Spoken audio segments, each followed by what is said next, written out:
Here we go. As Brad readjusts his new hat. Welcome to All Things San Antonio with your favorite realtor, Brad Burns, and your second favorite realtor, Ken Carter. And we are here with just us. At New American Funding. New American Funding, our favorites.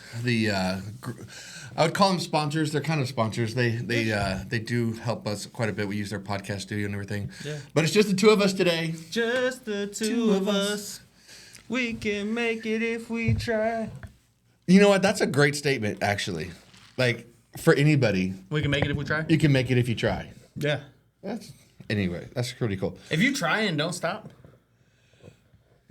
Yeah. I saw a post today or yesterday or sometime, and it said, the easiest way to get restarted is not to stop. And I was like, there's something else you posted also, like, the other day, on the days. About the conversation? The work days. Like, you're like... Oh, yeah. Where it's like, it had 7 full circles, like, every day is a work day and everything, but most of them, like, are half full, quarter full. It's about consistency. It's about showing up every day, like, doing something every day. A lot of times we think that to be consistent, it's being consistent 12 hours a day, 7 days a week. Mm-hmm. But some days it's 3 hours. Some days it's 5 hours. Some days it's 17 hours. Some days it's 30 minutes. Yeah. Some days it might be a few messages. It really just depends. But we even tell them about the boots. It's just all about that. But yeah, so this episode is... we kicked off our boots. Yeah. And we're going to say it's sponsored by Tecovas because one day we will be. They're they just don't realize they're a sponsor yet. Yeah, best boots. And Poncho. I'd probably button one of these buttons. Oh, you gotta show a little bit of that 70s. What they call it, that taco meat from hanging out? Because I'm from the 70s? You got that taco meat hanging out? Holy shit, no. No taco meat hanging out here. So we're just gonna talk about a few, just some certain things that are going on in San Antonio. I want to bring this one up because I did blow up a little bit. It seems to have gotten some traction about the new bus lines that straight up and down 281, huh? Straight up and down 281. It's like, and it's nobody wants it, and I think it's because Via has such a great track record of doing crappy work. Like they never. I think about like the Stone Oak parking ride? The Stone Oak parking lot that's empty. That's supposed to be a parking ride. And they want to put another parking ride in Alamo Ranch. But so the parking rides are only good for concerts and stuff at the AT&T Center, in my opinion. But what it needs to be for is people that work downtown. So when San Antonio becomes more of a walkable city as the downtown evolves, I think those things will be more powerful. Yeah. So maybe... if we change the way we look at it, Via is just ahead of their time with it. You know, I think so. And because if you really think about it, in the next 10 years, 15 years, who knows? You're not going to be allowed to drive into San Antonio as a human being. Or you're not going to want to. Like, it's going to be like New York. I don't know anybody that said, let's rent a car and drive through New York City. I've driven. I've never even been there, but I don't know anybody that's like, yo, I'm going to rent a car and drive through New York City. I've driven in New York City. Would you do it again? I hate driving in San Antonio. I don't want to drive again in San Antonio because our drivers are so bad. Yeah. But, that's just me. You know the quickest way to be able to do that? Move downtown? Just stop lead generating, stop doing anything that creates business, then you can't have a car, then you don't have to drive no more. Man, I was going to say something about that. That's a good one, right? I think I have to keep lead generating. That's the one thing is that people don't realize is like they always want to start a business, and the act of the business, like the act of real estate, like looking at houses and looking at numbers, that's all fun, but like the real job is to generate leads. So I don't know if you saw my post the other day. I'm supposed to have. I said I don't care what your goal is, you're probably not having enough conversations. True. And, like, it doesn't even have to be, like, a lot of people think I'm going to jump into real estate. I got to make phone calls and cold calls and call for Subway owners and expireds and join golf leagues. It doesn't matter what you do when you have those conversations. It's just having freaking conversations. Telling people what you do. Yes. and people want to help people they like, be somebody they like, be a connector. Go read the book The Go Giver and see how you can be a go giver in your community, and everything will fall into place. Everything will fall into place. The there was something else I wanted to talk about. That's not the biggest translation. Everybody should be. We talk about other people being like a mayor in the city or whatever that might be. Everybody should be that person. Like, a subconscious goal that I have is to run into somebody I know everywhere I go. And then my kids think I'm famous, but I want to run into somebody I know everywhere I go. Yeah. And it usually happens. What's going to be cool is when it happens outside your city too. Like, one time I ran into, if y'all know Gail, she's an agent at KW. Okay. We were it was during COVID. We were coming back from Lubbock, and I guess she was at Lubbock for like a Texas Tech game or something. We have some family up there. If you can't get your grades up, get your guns up. Hey, no, I'm just kidding. we were at a gas station in Ballinger, Texas. Okay. And where's Ballinger? It's way up there. It's headed toward. It's in between San Antonio and Lubbock. Hey Siri, what's? Do you know how much? That's only like 1,000 miles. Not really, but like. What's the population of Ballinger, Texas? 2,000. 3,500 people in 2023. So Ballinger is a town of 3,500 people. That's just somewhere you stop in between here and there. It's a piss break. And we ran into Gail at a gas station in Ballinger, Texas. Like, what are the odds? I used to say, like, my father-in-law, he was a football coach. And so he recruited all over Texas and did different things. He was a college football coach. And you talk about, like, going places. He lives in Houston. We've been in Austin. We've been in Dallas. We've been in the Valley. Everywhere I've ever gone with this guy, somebody goes, "Oh, I know you." Like, everybody. And that was in a time when we didn't have social media and stuff like that. Like, now it's easy. It's a lot easier to put yourself out there if you put yourself out. Yeah. And get recognized. So that's like little I don't know if I've ever told anybody that, but that's like one of my little subconscious goals. I like it. Is to recognize somebody or to get recognized everywhere I go. I'm trying to follow Sharon Savata. He just started he's went with another company. He's going to start his third. This will be his third company that he's taken to $1 billion valuation. Dude's a baller. It's great. I was like, you know what? It's like, it's time to do ours. This is going to be our first. We're going to take to $1 billion. Yeah, but we're going to do this one publicly and let everybody see it on Let the everybody road. see what we're doing. I like that idea that he's like, come along for the ride, because what we're doing, especially with our business, our business is San Antonio. Everything's San Antonio. Yeah. We're getting, like, it's fun, like, even like with the podcast, like, there's some of the cool stuff, the people that we've been able to meet, the people that we've been able to network with. We've got some cool guests. Like, we've had some James Beard award-winning chefs on. We got somebody coming on in the near future. Everything works out right. People get busy and stuff like that, but everything's locked in so far that this is a guy that's been on Food Network and dude's a baller, going against Bobby Flay. Like, it's going to be, I'm really interested in having that conversation and learning. It's so fun, like, meeting these. I mean, I'm a foodie at heart, so I love meeting the guys in the restaurant industry and stuff like that, but all the businesses and stuff that we've, like. Well, I just think it's so cool, like, the people we've been able to meet is everybody has a few things in common. One, everybody besides Eric, our producer, loves San Antonio. Eric likes it. No, he don't. He's moving to Canada. If you want to escape America, Canada's not the place to go, because he might not even need to get a residency card going there soon if it becomes a 51st state. And I always give him a hard time on that. But everybody loves San Antonio.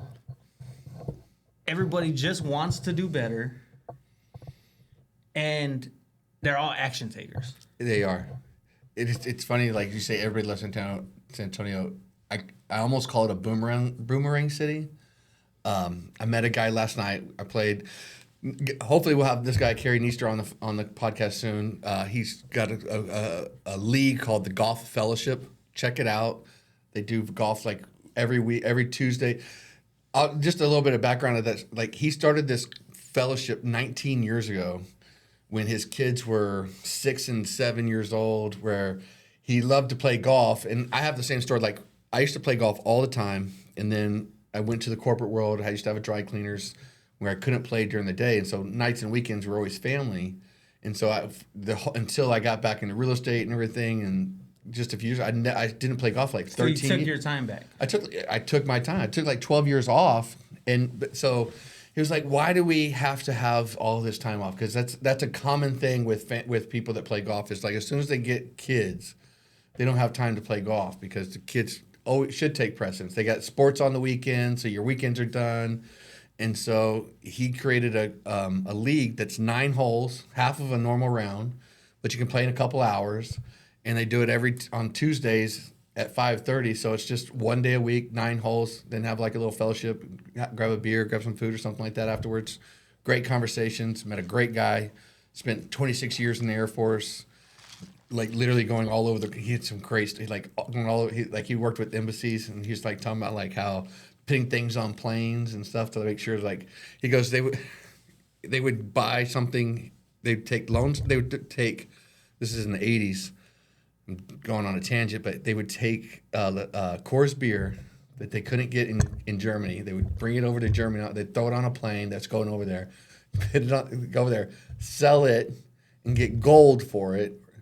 And then they'd take that, they'd put that on the plane. They would go over to like the to Asia, and they'd trade it for jade. And then they would sit in there, buy low, sell high, and just kept trading up. And he's like, they would make so much money of just like throwing a little bit of contraband on a plane. Don't say his name. Nah, I wouldn't.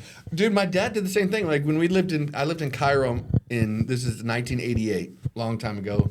Your pretend dad, right? No, my dad. He was. You're just gonna throw him under the bus like that. I don't think it's throwing him under the bus. I think it's like he's in here snitching. He's not. This is how hypothetically. This is how baller my dad was. Hypothetically. This is my dad. I don't know if you ever watched MASH the TV show MASH. Do you remember Klinger on there? My dad didn't wear dresses like Klinger did, but like he was always wheeling and dealing. Like he's always getting something shipped in and stuff, and that's how they could always get something. We were in Cairo, Egypt. My dad was getting green beer brought in for St. Patrick's Day. There's no homogenized milk. Like it's all this shelf-ready crap that you buy, and it's like it doesn't taste like milk. We had a deep freeze that had probably 30 of like the half-gallon cartons of frozen milk that my dad had shipped. My dad had Mountain Dew shipped in from Germany to Egypt so I could have Mountain Dew. Found a guy, talked to a guy. Oh, you're coming in? Yeah, you mind doing this and everything? All over the place. I saw a reel and they were talking about, I think they were in Afghanistan or something. And they would send, like the troops would send the interpreter to go get like liquor and beer for them. And the guy that was selling it to them found out it was going to the Americans. So he raised the price from like $25 a case or whatever to $55. And the interpreter came back and was like, hey, they changed the price to that. And they're like, well, take us over there. And then so like he took them over there and they were like, hey, like we're not gonna pay that. Like they basically bullied the dude and like, we're gonna blow this place up. Like and he was like, yeah, you're right, 25 is good. It's amazing what a guy will do for a drink. And I guess they don't have a ton of alcohol out there, and not in some of those countries. It just depends. Like Egypt, when I was there, was like it was so wide. Well, it even goes back to the World Cup. When in Saudi Arabia, they had no alcohol. They wouldn't didn't want to sell. Yeah, you know. Hey, I mean, we could use drink a little bit less here in the country too. I respect people, whether their beliefs are right or wrong, that are gonna ride on their beliefs and say, I'm not bending it for nobody. I respect that. Whether your belief is right or wrong or whatever, I respect that you have the balls to say, this is what it's gonna be, and this is how I'm doing it. I get what you're saying. I wouldn't use the word respect. No, I respect if your belief is so strong and no matter what it is, that you'll go against the grain and piss people off because you're not going to sway off of your belief. Yes. I respect that. Like, But if the belief is like so crazy. yeah. No, there are some crazy beliefs. Like let's cover like human beings from head to toe. This may be an unpopular belief with so many billions of people, but like I think we should respect women a little bit more than that. Like in those guys that will like die on the grave like those, I don't respect that one. But I get what you're saying. But like some of these. Now some of it's crazy, but at the end of the day, that's between them and them. Like, it's not my duty to tell you, hey, you shouldn't be so covered up. I was watching a TikTok, and it was a guy that he was Hindu, and the person he was eating like a steak or something like that, and they're like, I hope I'm not offending you or whatever. He goes, that's okay. He goes, the cows in India are holy, the ones here aren't. He goes, hey. Eat away. I'm like, I like that. I could respect that. Yeah. That's the thing is like you gotta have respect both ways. It's like that's what the problem is like when people's religious beliefs, and this happens too much in our country too, that then they impose those beliefs on other people, and the same goes the opposite way when someone has maybe a super secular belief that goes against somebody's religious beliefs, and then tries to impose that belief. For sure. Either way, it's like I respect you to have that belief and everything. It's just like don't try to put that on somebody else. And I like the way I am, like I'm Christian, whatever. Like I am what I am. And you're Popeye, the Sailor Man. I'm of the thought of I cannot argue with something, even political, whatever. I cannot argue with you and convince you otherwise than what you believe. Like an argument isn't going to make somebody change their mind and say, I'm going to believe this, or I'm going to like this candidate, or I'm going to do this. Like an argument's going to make somebody build a wall and not listen to anything. We have too many arguments. Like I think a good, healthy conversation back and forth can go, but I think coming out and say, you voted for this person, you're an idiot. Mm-hmm. Hey, well, maybe there was something that person connected with them on and did that. Yeah. Well, that goes back to, like, just having this little two-party system and everybody has to, like, fit into a box. Like, whoever believes all of one side and has no diverging thoughts and everything, to me, those... I'd never vote for a party. I'd vote for a person. Always. And I don't really like to vote for I think that's what the United States is going to be changing into. It'd be interesting. The deep state won. I think they were going to win either way. The deep state's always going to win. I think they had people on both sides, and they. But that's the world. We're in San Antonio. Yeah. At the end of the day, it didn't. It don't matter who won. The elites won. But see, and here's the thing. So, speaking of elites, and Diddy lost. Dude, those are some crazy ass stories. Did you hear about with Kid Cudi? He tried to blow up his car? Well, he blew up his car, but you know what else he did? What? So Puff Daddy, Sean Combs, went to Kid Cudi's house on Christmas and opened up all of his kids' presents and called him and let him know he was there doing it.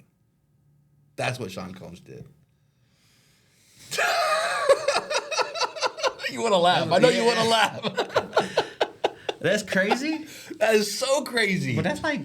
That's not how you know you're so far thinking... You think so that you're above so everything. above everything Yeah. that you cannot be touched.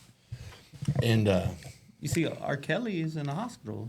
Oh, he got poisoned. He had an overdose or got poisoned, and they're... Accidental overdose. Yeah. Yeah, those guys. This is what I think is interesting, though, is that... No Diddy. No Diddy. Well, there's probably some Diddies in this Motel 6 at some point. Like, because this Motel 6, I mean, it's a Motel 6, first off, and it's over by the airport. There's some stories. There's got to be some stories. If those walls could talk. Well, according to some of the comments on my video, I put a video out on TikTok. You can see it at All Things San Antonio. TikTok. There's a company that's going to spend like $9.9 million, almost $10 million to revitalize a Motel 6, 117 rooms, and create 117, basically one room, 360 square foot like studio apartments, and turn them into apartments instead of motel. And it's being done under there's a trust for the that own from the land and all this, that they can avoid paying property taxes if they are at 80% of the median income for that area. That means that these 360 square foot apartments are going to be renting for like $1,200 to $1,400 a month. Which isn't low income. That doesn't like, we're talking about San Antonio's trying to do affordable housing, and like the article is talking about how we've got affordable housing and it's like in this area, and it talks about for like service workers and all these $1,400. You know how much you have to $15 an hour, 40 hours. That's a lot. No, I think that's 2 months of your income. If they made it all bills paid, if they made it come with Wi-Fi, if they made it come with these things, it might be a little easier. Yeah, but as soon as you put all bills paid, this is my opinion. As soon as you put all bills paid on an apartment, you're destined to become just a slum. Like it's not gonna turn. Like you don't have all bills paid apartments that are nice. Prove me wrong. No, I think you're 100% right, but I think it could be marketed differently, and it could it has to take upkeep. Yeah. This isn't the $750 all bills paid apartment. This is a nicer, we're keeping up with their apartment. They're doing it, but the thing is like they're already targeting people that are of low income, supposedly. And I'm not saying low income people don't take care of their stuff, but you got to think typically you're gonna get by default, if it's a 300 square foot apartment, it's not gonna be families. It's not gonna be family. It can't be. And there's not enough room. That's some of the comments that were on the video. It's that's not a great area for small kids. Like you can't 360 square feet. That's not. It's probably gonna be. I mean, it's a hotel room or a couple. It's a hotel room. It'll be a single person or a couple. And that's it. It'd be perfect for me. It's a great location. I don't. It's kind of the Greater Harmony Hills area, 281. When I say great location, I might not be talking about the neighborhood right around there, but I'm talking about convenient to everything. But we need to get people out of the exterior of 1604 and back into San Antonio. And grow the inner. It's a tough thing. It's a tough thing. Getting a lot of views by me watching my own thing. He's tricking the algorithm, TikTok. I'm not tricking nothing. Tricking the algorithm. Getting trichinosis. One thing that I thought is super cool, I don't know if you've ever seen it on the San Antonio Business Journal, their website, they have a section called Crane Watch. Oh, really? And it talks about all the upcoming construction, talks about everything that's going on. I thought that was super cool. Where's Crane?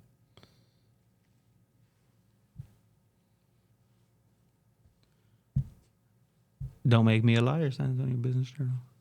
Nah. The latest. It's on the app. It's the app. Far Northwest signs its first retail. Where's this one at? So I think it's important that I'm interested to see what the city does to prevent the tragedy that just happened this week with the 12 to 14 people that got washed off of the access road of the highway. Now, I know it's hard to control 6 inches of water in such a short area of time. That's a lot of water. Mm-hmm. And the city may be responsible for that at some point. Do you know if it happened because of the construction per se? Because I know a lot of it was around. I don't know 35 if it's because. corridor. Yeah, but I mean, I saw a video where somebody was walking through there, and it says the creek kind of circles around 35 like that, mm-hmm. and it just came in like a raw wall of water and washed everything through. It's funny because we haven't had rain in a while and everything, and it's funny. They think that the last time it rained like that, they said it was 12 years ago or something like that. It's always interesting how in San Antonio, as soon as people really start talking about it being a drought, it rains a lot. But since we hadn't had since the last floods, they've done a lot. So I don't know if was I with you no, I was last night at the fellowship. So like that same rain, it destroyed Olympia Hills golf course. Like one of the greens washed away. They just had done these rock walls and stuff and created a drainage and stuff and put it all nice, washed it all out and everything. And it's like, and I've been wondering, it's like because we've done a lot of water mitigation for flooding and stuff like that. And shit, just like a couple months ago, I was like, I wonder how good like all of that stuff. I wonder when it gets tested. And as soon as it gets tested, they fix things where everything was going before, but now we got another area that's like it made it doubly worse, if not worse, even more so, right? So I'm just interested to see how that battle. plays out. It is, and it's not something you can test until it happens. Yeah. But man, it just sucks. Like that wall of water came and there's nothing you can do. Water is so powerful. It's crazy how powerful it is. It's one of the scariest things. I heard Medina Lake only got like a quarter of an inch that day. Or Medina Pond or whatever you want to call it. It's like at 2 or 5%. I didn't see if it went up. I actually looked. I was going to say like right now. Even with that all that rain, the Edwards Aquifer is at like 640 as level. Mm-hmm. Historical average for this time from like April to June, July, and everything is like 670. So we're still like 30 feet below. What was the lowest it's been? It's like 612. Like the lowest the aquifer has been recorded. And how long ago do you think that was? Probably not long ago. 1956. Oh, okay. So almost. So we've been here before. With a whole lot less people, though. With a whole lot less. That's the thing. I think like that's the thing. You're like, oh, that's the thing. We've been here before. I just got with the fraction of the amount of people. Like I just got sent another. Let's see. Where's the? Is it from this right here? Cook. I'm a resident of Anderson County, Texas. I was born here. Up by like Comanche. My family's been in this area for generations, and that's why I'm on here to speak up about something very important today. Something big is happening in this area that could change the future of our land and our water forever. There's a company called Redtown Ranch Holdings, owned by out-of-town investors. They're trying to get permission right now to drill over 30 massive wells into the Carrizo-Wilcox Aquifer, which is the aquifer that provides all of our groundwater here. So they just denied permits to build was in Comal, Guadalupe, over there out in the Braunfels. It's happening in Castroville too. It's happening in Castroville with the water. I talked to a new builder, and they said Castroville has pretty much stopped new developments because of water. I believe it. And that's where they've got chip manufacturing companies coming in. They've got data centers coming in, and that use tons and tons of water. And I don't know where they're going to get it from, because Medina Lake is done. It's like it's never going to get full again. We always use these nevers and things like that. But I mean, we've had the most amount of rain almost ever in June here, and I mean, I want to say I looked at the weather app, and it's supposed to rain still all this. I see sunshine, no rain coming up. Let me be fair. The Apple weather app is terrible. Oh, dude. I what do you prefer? I like AccuWeather, and I usually go to KSAT. Elena hates AccuWeather. I usually just go to KSAT, but Apple weather is probably the worst. I'm real big Apple fan. But I usually go to KSAT, look what their weather stuff is doing. Because I like to be able to see the... According to AccuWeather, we got 42, 40, 25. Yeah. Not a whole lot. Late next week is better rain next week. So we should be getting some more rain. That's the problem. It's like I like it to rain, but I also like to play golf. I really like the rain. Would really like to talk about my latest golf experience. You can't. I already left a Google review. You can find it if you want it. Customer service You're not is changing it. not yet. Customer service. Dwell a little bit. Customer service is like that's the thing. It's like it's still true. Like I know, like the company has done what they can do to make it right and things like that. But like, I just don't like. I can't. I don't understand poor customer service in today's world. Yeah. That the minimalist of customer service that doesn't cost the owner any money. It only gives goodwill. It only and not doing something only creates bad will. And it's like that just I don't know. It takes me a little bit to get over that. I feel like I just denied an Airbnb booking. Like they got instant booked on our place, and I got it, and I was like, "Oh, dude has 1 star." Yeah, there's a reason why he has 1 star. So I went on there. I canceled it, and like it basically says, "I regret hosting this guest. Was an absolute nightmare. They left the fridge wide open, creating a disgusting mess that was incredibly difficult to clean.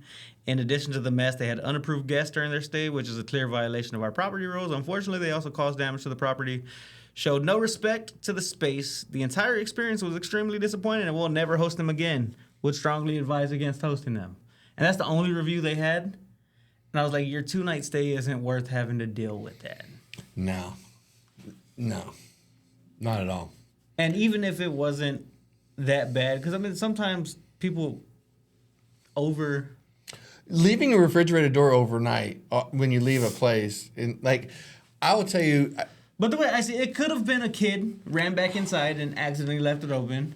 I mean, you've had kids. How many times? I don't. My kids. I've stayed at a ton of Airbnbs. I always do the last round up. I do the last round.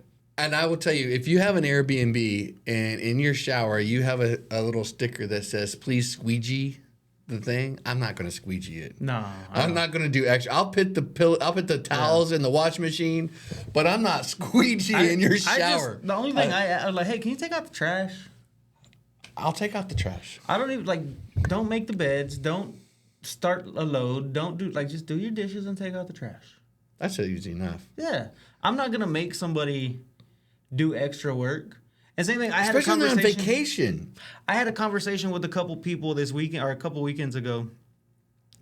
And where our beach house is, there's an HOA, and in the neighborhood page, HOA pages, they all complain. That's what they're there for. And they're like, "We should do this and this and this for the guests," like degrading it. And I was like, one, people saved up to come stay here. If they stay a week, it might be costing them $2,000, $2,500. Yeah. For the average family, that's a lot of money. They saved up to do that. I'm going to give them the best experience I can because I don't know how many hours of their time they had to trade to be able to afford to stay there. And I'm not going to be a jerk because somebody else feels like they're entitled about something else. Yeah. It's the... Just take care of my place and we're cool. And I'm not to throw shade just on Airbnb either way. Always use go stay there. But like, it's getting to the point where I'd just rather go to hotels now. And hotels, the bed. I love the experience. I love the experience of being in a house. Yeah. You know, and like what Airbnbs have provided, especially if I'm like when we're traveling for volleyball and we're going to be there for 4 or 5 days. Because when I go to hotels, no one's coming to my room. I'm like, I do not want it made in there. That's my private. It's like it's just my own little quirkiness. If One you will. time I left a bunch of clothes on the bed, and I forgot to put the little sign up for them not to come in. And they came in, they made the bed, and folded my clothes. I felt like a jerk, dude. Well, it's better. We'll end on this note. I forgot to leave the do not disturb on the door one time, and it was 5 days after I had a vasectomy, and I was traveling, and I was in a lot of pain, so I was laying in my boxer shorts on the bed with an ice bag covering my private, and they came to do turn down service. The door opens up, she goes, "Turn down service," and I'm like, "Oh shit." And she's like, "Do you want a chocolate?" I said, "Yeah." I'm pretty much butt naked, just covered with chocolate. So Next time you're staying in New York. One time. One I'll time. tell a little story real quick. I used to live in an apartment and I worked overnight. And I had a roommate. So my roommate would leave. They would just lock the deadbolt with a key so that way they can get back in if they needed to. Yeah. And I woke up in the middle of the day with the maintenance man in my room. the breaker box for the electric was in my room.